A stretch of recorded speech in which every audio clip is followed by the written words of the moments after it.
1945 সালে 16 জুলাই ভোরের আলো তখনও পুরোপুরি ছড়িয়ে পড়েনি।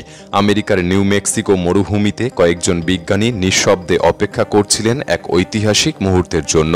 সকাল 5:30 হঠাৎ করেই ভূমি কেঁপে ওঠে, আকাশ লাল হয়ে যায় আর এক বিশাল ধোঁয়ার বেলুন, যার কেন্দ্র জুড়ে জ্বলছিল আগুনের গোলা, ঊর্ধ্বে উঠে গিয়ে তৈরি করে একটি মাশরুম আকৃতির মেঘ। মনে হচ্ছিল যেন সূর্য নিজেই পৃথিবীতে নেমে এসেছে।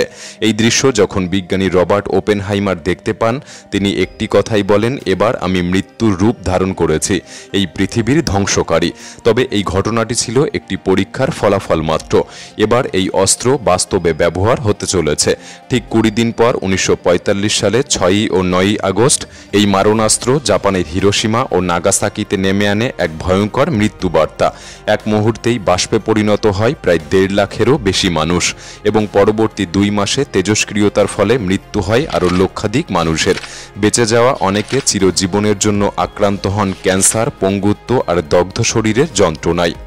এই বিপর্যয়ের খবর শুনে, যার সূত্রধর্ম E=mc² দিয়ে রবার্ট ওপেনহাইমার পারমাণবিক বোমার ভিত্তি তৈরি করেছিলেন, বিজ্ঞানী আলবার্ট আইনস্টাইন তিনি গোটা দিন ধরে লিটারেলি কেঁদেছিলেন। কারণ সেই মুহূর্তেই মানুষ বুঝতে পেরেছিল, যখন বিজ্ঞান থেকে মনুষ্যত্ব হারিয়ে যায়, তখন সেটি এক নিষ্ঠুর দানবে পরিণত হয়। বর্তমান সময়ে আমরা সবাই জানি পারমাণবিক বোমা কতটা ভয়ঙ্কর, কিন্তু আমরা অনেকেই জানি না এই পারমাণবিক বোমার ভেতরে ঠিক কী ঘটে যখন এটি বিস্ফোরিত হয়, কিভাবে এই ধ্বংসের শক্তি আসলে তৈরি হয়। আক্ষরিক অর্থে আজকের ভিডিওতে আমরা জানাবো কিভাবে কাজ করে এই ডেথ মেশিন, আর কিভাবে কিছু ইউরেনিয়াম বদলে দিয়েছিল আমাদের পুরো মানব ইতিহাসকে। ভিডিওটি অনেক ইন্টারেস্টিং হতে চলেছে, তাই সম্পূর্ণ দেখার অনুরোধ রইল। আর নতুন বন্ধুরা অবশ্যই পাশে থাকা সাবস্ক্রাইব লেখাটি প্রেস করে বেল আইকনের অল অপশন সিলেক্ট করুন। 1945 সালে 6 আগস্ট জাপানের হিরোশিমায় যে বোমাটি ফেলা হয়, সেটি ছিল লিটল বয় নামের একটি পারমাণবিক বোমা।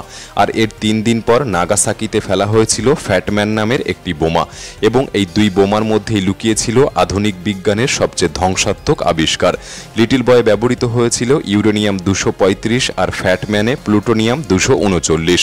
এই দুটি উপাদানই একটি বিশেষ বৈজ্ঞানিক প্রক্রিয়ার মাধ্যমে কাজ করে, যার নাম নিউক্লিয়ার ফিশন বা পরমাণু বিভাজন। ফিশন বা বিভাজন প্রক্রিয়ায় একটি ইউরেনিয়াম বা প্লুটোনিয়ামের পরমাণুতে নিউট্রন ছুড়ে দিলে সেই পরমাণুটি ভেঙে যায় এবং তার ভেতর থেকে বেরিয়ে আসে প্রচণ্ড শক্তি ও আরও কয়েকটি নিউট্রন।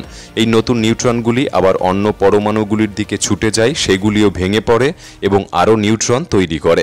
এভাবে প্রতিটি ভাঙনের সঙ্গে সঙ্গে শক্তির বিস্ফোরণ বাড়তেই থাকে, যে প্রতিক্রিয়াকে বলা হয় আনকন্ট্রোল চেইন রিয়াকশন, যা রোখা যায় না যত